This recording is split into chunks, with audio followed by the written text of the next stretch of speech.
So as a Nintendo kid, I was always jealous about the Genesis kids just for having better cases for their games. I felt like the hard plastic clamshell case just did a better job at protecting the game, you know? It's like nothing's coming out of this thing. It was just like a lot of pieces that just held everything together, like these pegs that was holding the manual in, this little mold right here that just like kind of holds the game in place. Not to mention that these hold up against the test of time. I mean, this game is like what?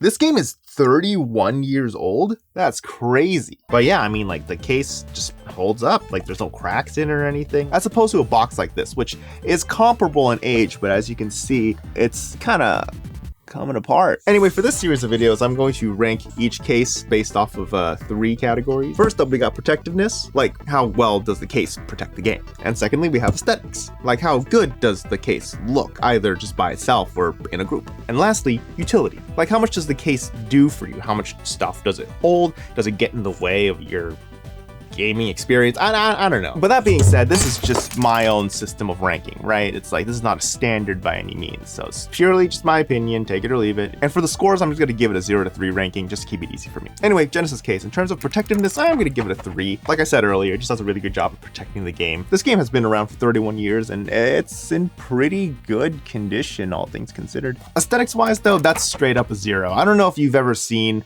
Genesis games all put together, but there really is just no cohesion in terms of their graphic design. You just put them all together and it's all just different. It doesn't seem like there was like a template for how all the game cases should have been designed. I don't know, I just don't think it looks very good. And for utility, I'll say that's a 2. The only reason why it doesn't get a 3 is because, like I said, it just holds the game a little bit too well, and it just takes a little bit of extra effort just to get the game out safely. And just as a bonus thing, I know that the Sega Genesis also had its foray into like paper boxes as well, you know, kind of close to at the end of its lifespan, and these things suck. It's not even like a full box, it just has like this sleeve that covers the game, and look at that. It's not even holding the game in there properly. So anyway, this thing is straight zeros across the board. But yeah, overall, Genesis game case, I'd give it a C, but not the box version though. This gets an F.